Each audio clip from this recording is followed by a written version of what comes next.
glaube, wir haben das Spiel von Anfang an bestimmt. Wir waren sehr konzentriert und konnten zum Glück am Anfang gleich Tore schießen. So konnten wir das Spiel noch mehr bestimmen und dementsprechend ist das hochverdienter Sieg. احنا كنا مركزين من اول دقيقه في المباراه، اتحكمنا فيها من اول ما احنا داخلين الماتش، مركزين ومتحكمين في الماتش. الجون اللي جبناه في اول دقيقتين ساعدنا، او في اول مباراه ساعدنا ان احنا نتحكم في الماتش اكتر. احنا متحكمين في الماتش تماما من اوله لاخره، واعتقد ان احنا استحقنا الفوز النهارده.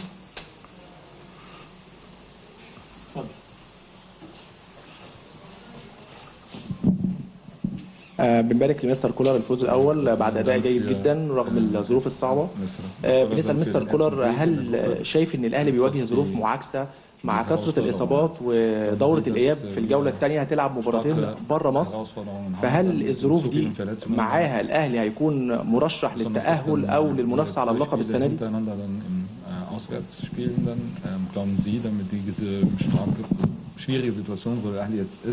mit den Verletzungen etc., dann kann Ahli die beiden also qualifizieren und seinen Weg weitermachen. Ja, ob wir uns qualifizieren werden, das wissen wir noch nicht. Aber wir werden diese Herausforderungen annehmen. Wir haben ein großes Kader und ja, wir hoffen natürlich, dass vielleicht der eine oder andere noch zurückkommen kann.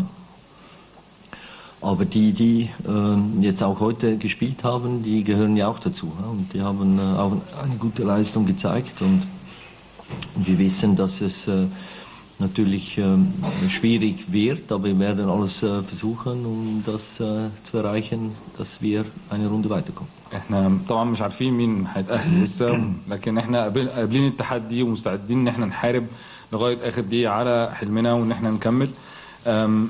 في صعوبات، لكن احنا عندنا مجموعه كبيره من اللعيبه، عندنا قائمه كبيره من اللعيبه كلها قادره على اللعب باسم النادي الاهلي. احنا شفنا النهارده ناس كتير متغيره، ورغم كده قدرنا ان احنا اللعيبه اللي لعبت النهارده بينت قدرات كويسه جدا واظهروا اداء كويس. فبالتالي في صعوبات، بنتمنى طبعا اللعيبه المصابين يرجعوا، ده بيقوينا، لكن احنا قابلين التحدي وان شاء الله هنحاول نعمل كل اللي في وسعنا ان احنا رغم كل الصعوبات دي ان احنا نكمل في البطوله ان شاء الله.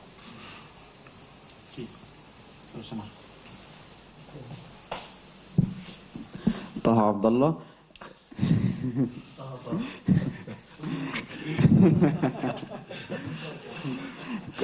طبعا فوز مهم جدا النهارده، كنت محتاج اعرف الى اي مدى الفوز النهارده في مباراه القطن هيشكل فارق بالنسبه للاهلي في موقفه في المجموعه حاليا.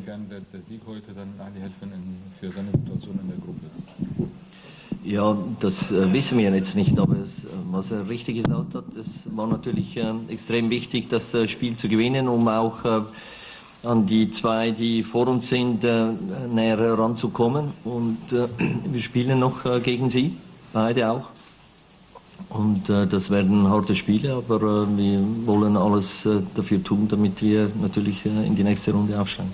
احنا طبعا مش عارفين اللي هيحصل، لكن بالتاكيد كان فوز مهم جدا ان هو ناخد 3 نقط، ان احنا نقرب من المنافسين الاثنين اللي معانا على تذكرتين التاهل في المجموعه.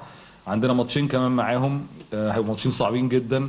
كل شيء لسه مفتوح، كل شيء متاح، واحنا هنحارب قدر الامكان ان احنا ان شاء الله نتاهل باذن الله.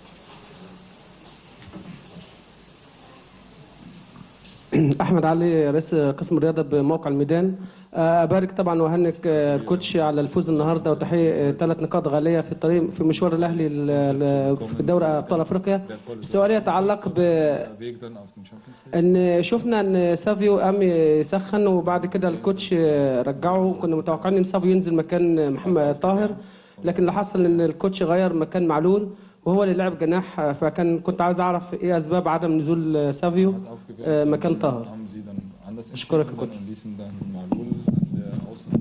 Dann spielen und nicht Bruno, obwohl wir erwartet haben, dass er anstatt dann von Tor spielt. Was ist mit Bruno los? Ja, Bruno hat ja eine Verletzung gehabt und hat eigentlich erst zweimal so ein bisschen mittrainiert, oder erst einmal eigentlich richtig. Und von daher war uns natürlich klar, ich wollte offensiven Spieler mitnehmen, weil wir wussten nicht, wie das Spiel sich entwickelt, und wenn wir am Schluss noch vielleicht für 10 Minuten einen Stürmer gebraucht hätten, hätte ich Bruno da natürlich reingeschmissen. Aber er ist noch nicht vorbereitet für ein ganzes Spiel.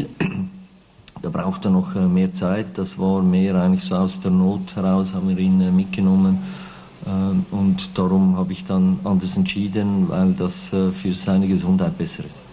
هو برونو كان بقاله فترة كبيرة مصاب، ما اتمرنش معانا غير تمرينتين او بالاحرى تمرينة واحدة كاملة. ده قليل جدا، لكن احنا واحنا بجهز لقائمة المباراة كنت محتاج ناس تكون اكتر بتلعب في الجزء الامامي، فقلت ان انا اخده معايا اكمل بيه القائمة مع النقص اللي عندنا، ان انا لو احتجت او اتزنقنا والماتش مشي بطريقة مش زي ما احنا عايزين ان هو يلعب 10 دقائق ربع ساعه بالكتير، لان هو طبعا ما يقدرش حاليا يلعب 90 دقيقه بعد الغياب الطويل اللي هو عمله وما اتمرنش تمرين كافي.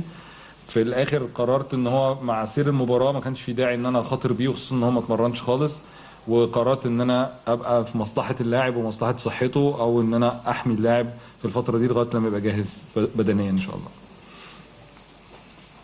Coach, you won this match 3-0. Are you satisfied with the 3-0 win, or do you want more, i.e. perfection in the passing, for example?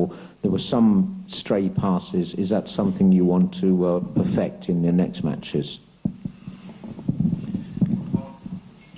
محتاجين السؤال بخصوص ان النهارده انتوا كسبتوا 3-0، هل انت راضي عن النتيجه؟ هل كنت محتاج اكتر من كده، وخصوصا ان كان في فرص كان ممكن يبقى في امكانيه لزياده النتيجه، وهل هتتدارك ده في الماتشات اللي جايه؟ You mean the Champions League games? Yes. Particularly, especially. Ja, also es ist natürlich unser Ziel, so zu spielen. Es ist nicht immer möglich, weil eben Plätze nicht immer so hervorragend sind. Aber das ist unser Ziel oder unser Spiel, so zu spielen und versuchen da so schnell wie möglich nach vorne zu kommen. دي الكرة بتاعتنا، احنا دايما عايزين نلعب لقدام، عايزين نخلق فرص، لكن للاسف الملاعب اللي بنلعب عليها مش دايما بتساعدنا ان احنا نلعب الكرة اللي انا عايز العبها، لكن بنحاول قدر الامكان مع الملاعب دي وجودة الملاعب دي ان انا اعمل احسن ما عندنا، بس دي الكرة بتاعتنا ان احنا نلعب لقدام دايما.